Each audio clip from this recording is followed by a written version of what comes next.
స్థానికులు ఏమంటున్నారో శ్రవణ్ అడిగి తెలుసుకుందాం. శ్రవణ్, సో ఎన్ఐఏ ఇచ్చిన తీర్పుని హైకోర్టు కూడా సమర్థించింది. ఈ తీర్పు పట్ల ఈ ఘటనను చూసిన స్థానికులు కానీ బాధితులు కానీ ఏమంటున్నారు, ఎటువంటి అభిప్రాయం వ్యక్తం చేస్తున్నారు? ఎస్ 2013 ఫిబ్రవరి 21వ తారీఖున బాంబ్ బ్లాస్ట్ దిల్సుఖ్ నగర్ జంట బాంబ్ బ్లాస్ట్ కేసులో 72 బస్ స్టాప్ దగ్గర బాంబ్ పేలిన కొద్ది క్షణాల్లోనే ఇక్కడ ప్రస్తుతం నేనున్నటువంటి A1 మిర్చి సెంటర్ దగ్గర మరో బాంబు పేలుడు సంభవించింది. సో ఇక్కడ బాంబు పేలుడు సంభవించిన తర్వాత దాదాపుగా 18 మంది చనిపోయినట్లు పోలీసులు గుర్తించారు. వార్తలు కూడా మనం చూస్తూనే ఉన్నాం. సో ఈ మారణకాండకు ఎవరైతే కారణమయ్యారో వారికి మరణ శిక్షే శరణ శిక్ష అని ఇప్పటికే ఎన్ఐఏ కోర్టు స్పష్టం చేసింది. ఎన్ఐఏ కోర్టుని సవాల్ చేస్తూ నిందితులందరూ కూడా ఇప్పుడు హైకోర్టుని ఆశ్రయించారు. హైకోర్టు కూడా ఇదే అంశాన్ని స్పష్టం చేసింది. సో A1 మిర్చి సెంటర్కి సంబంధించిన వాళ్ళు కూడా మనతో పాటు ఉన్నారు, మాట్లాడదాం. సార్, ఇన్ని సంవత్సరాలు అయింది, ఇంతమంది ప్రాణాలు కోల్పోయారు, ఇప్పటికి కూడా ఆ ఘటన గుర్తు చేసుకుంటే భయపడేటువంటి సిచ్యువేషన్. ఇవాళ మళ్ళా హైకోర్టు కూడా వాళ్ళందరికీ మరణ శిక్షయే శరణ శిక్షగా పేర్కొంది. ఏం చెప్తారు? ఇక్కడ వాళ్ళకి తొందరగా ఉరి చేయాలని మేము కోరుకుంటున్నాము. వాళ్ళ పై కోర్టుకు పోకుండా ఏ కోర్టు అయినా ఒక తీర్పు అంటే ఒక తీర్పే ఉండాలని చెప్పేసి వాళ్ళు మళ్ళీ పై కోర్టుకు పోతే అక్కడ ఇది కాకుండా రెండోసారి రెండోసారి వచ్చినాక వాళ్ళకి లక్షలు కోట్లు పెట్టి వాళ్ళకి మేపుతున్నారు లోపలికి పెట్టి. వాళ్ళు ఇది ఎంత దుర్మార్గంగా మాట్లాడతారంటే లోపలికి పోయినాక వాళ్ళకి తొందరగా ఉరి చేయాలని మేము కోరుకుంటున్నాము. సరే, అప్పుడు ఇంత పెద్ద డెవలప్డ్ ఏరియా కాదు, చిన్న చిన్న దుకాణాలు ఉన్నాయి, చాలా మంది జనాలు ఉన్నారు విపరీతంగా. దిల్సుఖ్ నగర్ అంటే పెద్ద మొత్తంలో జనాలు ఎక్కడెక్కడ నుంచో వస్తుంటారు. అట్లాంటి సమయంలో మీరు ఇక్కడే ఉన్నారు కదా, సిచ్యువేషన్ ఎట్లా ఉండే, పరిస్థితి ఎట్లా ఉండే? అప్పుడు చాలా ఘోరమైన పరిస్థితి ఉండే. చాలా పబ్లిక్ అంతా చాలా వందలాది పబ్లిక్ ఉండేటోళ్ళు స్టూడెంట్. ఆ బాంబే ఎప్పుడైతే పేలిందో ఇక్కడ ఫ్యామిలీస్ రావాలంటేనే కొంచెం భయపడుతున్నారు. ఇక్కడ ఏరియాలకు రావాలంటేనే వేరే గల్లీలోకి ఇంకా డెవలప్ అయింది, కానీ ఈ గల్లీ మొత్తం ఇప్పుడు ఈ రోజు కూడా డెవలప్ అవుతలేదు. ఆ బాంబు వెళ్ళినప్పటి నుంచి వాడు ఎక్కడికి వెళ్ళి వచ్చిండు, ఏరికి ఇక్కడ పెట్టి మాకెంత పర్సెంట్ పెట్టి ఉన్నోళ్ళకంతా ఇప్పుడు చాలా మంది దెబ్బలు తగిలి డ్యామేజ్ అయి ఉన్నారు. వాళ్ళకి ఈ రోజు వరకు నష్టపరిహారం అందలేదు. వాళ్ళకి కోట్లు పెట్టే బదులు వాళ్ళకి జల్దీ ఉరి తీసేది బెటర్ అని మేము అనుకుంటున్నాం. జల్దీ ఉరి తీయాలని కోరుకుంటున్నాం కోర్టు ద్వారా. అప్పుడు బాంబ్లాస్ట్ పేలిన తర్వాత ఇది మొత్తం కూడా డ్యామేజ్ అయిన పరిస్థితి. అప్పుడు ఎట్లా ఉండే, ఇప్పుడు ఎట్లా సిచ్యువేషన్ ఇక్కడ? అంటే ఈ పరిస్థితి మొత్తం డ్యామేజ్ అయింది కదా, మళ్ళీ రెనోవేట్ చేసిన మొత్తం మేమే చేసుకున్నాం. మళ్ళీ మాకు ఏ గవర్నమెంట్ కూడా ఒక రూపాయి అందలేదు. 1 లక్ష రూపాయలు నష్టపరిహారం ఇస్తున్నారు, ఒక చారాన్ని కూడా మాకు ఇప్పటిదాకా ఇవ్వలేదు. మళ్ళీ మేము అప్పులు తెచ్చి ఇప్పటి వరకు మిత్తులు కట్టలేకనే సరిపోతున్నాం. మేము ఆ మిత్తులకే సరిపోతున్నది.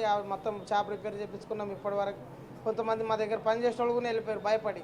ఇప్పటి వరకు వాళ్ళు ఊర్లోకి వెళ్ళి రావాలంటే కూడా రాకోసం. మా తమ్ముడు ఉన్నాడు, మా బాబాయ్ కొడుకు, వాళ్ళంతా ఊర్లలో ఉంటున్నారు. అది కొంచెం ప్రభుత్వం 1 లక్ష రూపాయలు ఏమన్నారో అవన్నీ కానీ ఇస్తే కొంచెం సంతోషపడతాం మేము. అప్పుడు అన్న A1 మిర్చి సెంటర్ అంటే బాగా ఫేమస్. ఇప్పుడు A1 టిఫిన్స్ అండ్ స్నాక్స్ కనబడుతుంది. అప్పుడు కూడా ఇదే పేరు ఉండాలి, ఇప్పుడు మిర్చి షాపే? మిర్చి షాప్ A1 మిర్చి షాప్ ఉండే, ఇప్పుడు A1 టిఫిన్ అండ్ స్నాక్స్ పెట్టినాయి. ఇక్కడ పక్కకే పెట్టినాం అనమాట. ఇంతకుముందు ఇది ఉండే, ఇప్పుడేమో ఇక్కడ పెట్టినాం పక్కకు. ఇది A1 పాన్ షాప్ పెట్టినాం. A1 పాన్ షాప్ ఉన్నాయి. ఇప్పుడు ఇది రన్ చేస్తున్నాం, అది రన్ చేస్తున్నాం. సో అన్న, ఇప్పుడు తీర్పు వచ్చిన తర్వాత నిందితుల తరపున న్యాయవాది హైకోర్టులో మా నిందితులకి అంటే మా తరఫున ఎవరైతే ఉన్నారో వాళ్ళందరికీ కూడా మళ్ళా అప్పీల్కి వెళ్ళారు. వాళ్ళు ఇక్కడ ఉరిశిక్ష విధిస్తామని మళ్ళీ హైకోర్టు చెప్పింది కాబట్టి మళ్ళీ మేము సుప్రీంకోర్టుకి వెళ్ళబోతున్నామని ఆయన చెప్తా ఉన్నారు. సామాన్యుడిగా ఒక బాధితుడు ఏం చెప్పదలుచుకున్నారు? వాళ్ళకి ఇంకా పైకోర్టుకు పోకుండా ఏ గవర్నమెంట్ అయినా కానీ వాళ్ళకి ఇక్కడనే ఉరి తీయాలని మేము అనుకుంటున్నాం. ఈ కోర్టు లాస్ట్ ఫైనల్ అని కోరుకుంటున్నాం. పైకోర్టుకు పోకుండా ఈ కోర్టే ఫైనల్ చేయాలని, ఇక్కడికే ముగిచ్చేయాలి, వాళ్ళకి ఉరి తీయాలని కోరుకుంటున్నాం మేము కోర్టు. ఇప్పుడు ఇంత మారణకాండకి తెగబడ్డటువంటి వ్యక్తులని ఫైనల్గా న్యాయస్థానం కానీ పోలీసులు కానీ అందరూ విచారణ చేశారు. ఇన్ని సంవత్సరాలు విచారణ చేసిన తర్వాత వీళ్ళే నిజమైన నిందితులని కోర్టు తేల్చింది, పోలీసులు తేల్చారు. సో న్యాయ వ్యవస్థ మీద నమ్మకము కలిగిందా? ఇప్పుడు న్యాయ వ్యవస్థ మీద 101% నమ్మకం ఉంది. ఇంకా ఈ కోర్టుని ఇక్కడికే ఫైనల్ చేయాలని మేము కోరుకుంటున్నాం. ఇక పైకోర్టుకు వాళ్ళకి పోనీయకుండా ఇక్కడితోనే ముగించేయాలి. ఈ 2-3 నెలల్లో వాళ్ళకి ఉరి చేయాలని మేము కోరుకుంటున్నాం. ఓకే. సో 2013 ఫిబ్రవరి 21వ తారీఖున సాయంత్రం 6 గంటల 58 నిమిషాలు అంటే 72 బస్ స్టాప్ దగ్గర 6 గంటల 58 నిమిషాలకు బాంబు పేలుడు సంభవిస్తే కొద్ది క్షణాల్లోనే ప్రస్తుతం నేనున్నటువంటి ఇగో ఈ A1 మిర్చి సెంటర్, గతంలో ఇది A1 మిర్చి సెంటర్గా ఉండే, ఇప్పుడు A1 టిఫిన్ అండ్ స్నాక్స్గా మారింది. గతంలో ఇక్కడ మెట్రో స్టేషన్ లేకుండా ఇప్పుడు మెట్రో స్టేషన్ వచ్చింది.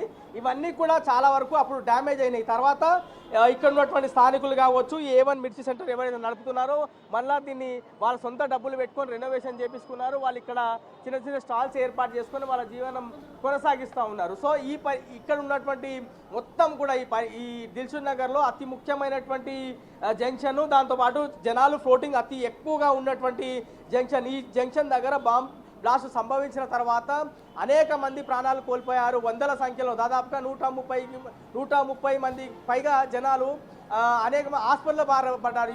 నెలల తరబడి హాస్పిటల్లో ఉన్నారు, అనేక ఇబ్బందులు పడ్డారు. దిల్సుఖ్ నగర్ రావాలంటే భయపడాల్సినటువంటి సిచ్యువేషన్ అప్పుడు ఏర్పడింది. సో అనేక సంవత్సరాల తర్వాత సుదీర్ఘకాలం విచారణ జరిపినటువంటి ఎన్ఐఏ వాళ్ళకి ఉరి శిక్షనే సరైన శిక్ష అని ఎన్ఐఏ కోర్టు తీర్పిచ్చింది. ఆ తీర్పుని సవాల్ చేస్తూ నిందితులందరూ కూడా హైకోర్టుకు వెళ్ళారు. హైకోర్టు కూడా ఫైనల్గా ఎన్ఐఏ ఇచ్చినటువంటి తీర్పుని సమర్థిస్తూ ఇవాళ వాళ్ళందరికీ కూడా ఉరే సరైన శిక్ష అని హైకోర్టు కూడా పేర్కొంది. మళ్ళా ఇంకా సుప్రీంకోర్టుకి వెళ్లకుండా ప్రభుత్వాలు కానీ కోర్టులు కానీ ఒక హ్యూమానిటీతో ఈ కేసుని చూడాల్సినటువంటి అవసరం ఉందని దిల్సుఖ్ నగర్లో ఉన్నటువంటి జనం కానీ ఇక్కడ ఎవరైతే ఆ సమయంలో ఇబ్బందులు పడ్డారో బాంబ్ బ్లాస్ట్కి ఆ బాధితులందరూ కూడా కోరుతా ఉన్నారు.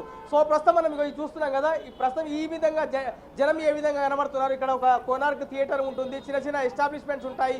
విద్యార్థులు ఇతర జిల్లాల నుంచి ఇతర రాష్ట్రాల నుంచి ఇక్కడ చదువుకోవడానికి వస్తారు, బ్రతుకు తెరువు కోసం వస్తారు, వాళ్ళ పనుల నిమిత్తం వస్తారు, ఇక్కడ పని చేయడానికి వస్తారు. వాళ్ళందరూ కూడా ఇక్కడికి వచ్చేటువంటి పరిస్థితి ఉంటుంది. ఇలాంటి జంక్షన్లో పెద్ద మొత్తంలో బాంబ్ బ్లాస్ట్ అవుతే పరిస్థితి ఎంత డేంజరస్గా ఉంటుందో మనం ఒక్కసారి అర్థం చేసుకోవచ్చు. ఇగో మనం చూస్తున్నాం కదా, అక్కడ కోచింగ్ సెంటర్స్ ఉంటాయి, ఇక్కడ చిన్న చిన్న ఎస్టాబ్లిష్మెంట్స్ ఉంటాయి. ఇంట్లో పేదవాళ్ళు ఎక్కడెక్కడో వాళ్ళ జీవనాధారం కోసం హైదరాబాద్కి వచ్చి దిల్సుఖ్ నగర్లో ఈ విధంగా మేము ఇక్కడ జాబ్ చేసుకుంటే మేము బతకగలుగుతాము, మా జీవనం కొనసాగుతుంది, రూపాయి సంపాదించుకుంటాము, మేము బాగుపడతామని అనేక మంది అనేక ఆశలతో వచ్చి ఇక్కడ డ్యూటీ చేసుకుంటున్న వాళ్ళు ఒక్కసారిగా బాంబ్ బ్లాస్ట్ సంభవించడంతో 18 మంది ప్రాణాలు కోల్పోయారు. 18 మంది ప్రాణాలు కోల్పోయి దాదాపుగా 130 మంది ఆసుపత్రి మారబడ్డారు. అనేక అవయవాలు కూడా కోల్పోయారు వాళ్ళు. కొంతమంది చెవులు పనిచేయకుండా పోయాయి, కొంతమంది కళ్ళు పనిచేయకుండా పోయాయి, కొన్ని అవయవాలు పనిచేయకుండా పోయి అట్లాంటి ఇబ్బందికర పరిస్థితుల నుంచి ఫైనల్గా వాళ్ళందరికీ కొంతలో కొంత రిలీఫ్.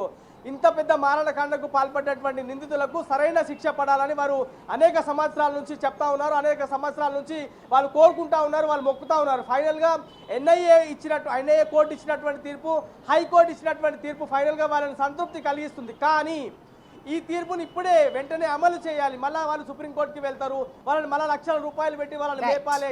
ఇంతమంది ప్రాణాలు తీసినటువంటి నిందితులను ఎందుకు ఇంకా మేపాల్సినటువంటి పరిస్థితి ఏర్పడుతుంది? న్యాయ వ్యవస్థ ఇంకా కొంత ప్రొయాక్టివ్గా పనిచేయాల్సి ఉంటుందనేది సామాన్యులు కానీ జనం కానీ ఇక్కడ దిల్సుఖ్ నగర్ ఉన్నటువంటి జనం కానీ కోరుతా ఉన్నారు. మరి సుప్రీంకోర్టుకి వెళ్ళేటువంటి పరిస్థితి ఉంటుందని ఆ నిందితుల తరఫున న్యాయవాది అయితే హైకోర్టు దగ్గర కొద్దిసేపు క్రితమే ప్రకటించారు. కాబట్టి రాబోయే రోజుల్లో దిల్సుఖ్ నగర్ జంట బాంబ్ బ్లాస్ట్ మారణకాండకు పాల్పడిన నిందితులను మొత్తం 6 మంది నిందితులు అయితే ఒకడు ఇప్పటికీ పరారీలో ఉన్నాడు. 5 మంది నిందితులకు హైకోర్టుతో పాటు ఎన్ఐఏ కోర్టు కూడా ఉరి శిక్ష విధించింది. మరి మిగతా ఒక నిందితుడిని కూడా పట్టుకోవాలి, వాళ్ళందరికీ కూడా ఉరి శిక్ష వేయాలని జనం కోరుతా ఉన్నారు. ఏ విధమైనటువంటి అంటే రాబోయే రోజుల్లో ఎంత తొందరగా ఉరి శిక్ష వేస్తే అంత మంచిదని చెప్తా ఉన్నారు. మరి సుప్రీంకోర్టుకి వెళ్తా అని చెప్తున్నారు. సుప్రీంకోర్టుకి వెళ్తే ఏ విధమైనటువంటి తీర్పు ఉంటుంది, ఎట్లాంటి విచారణ ఉండబోతుంది అనేది రాబోయే రోజుల్లో చూడాల్సి ఉంటుంది.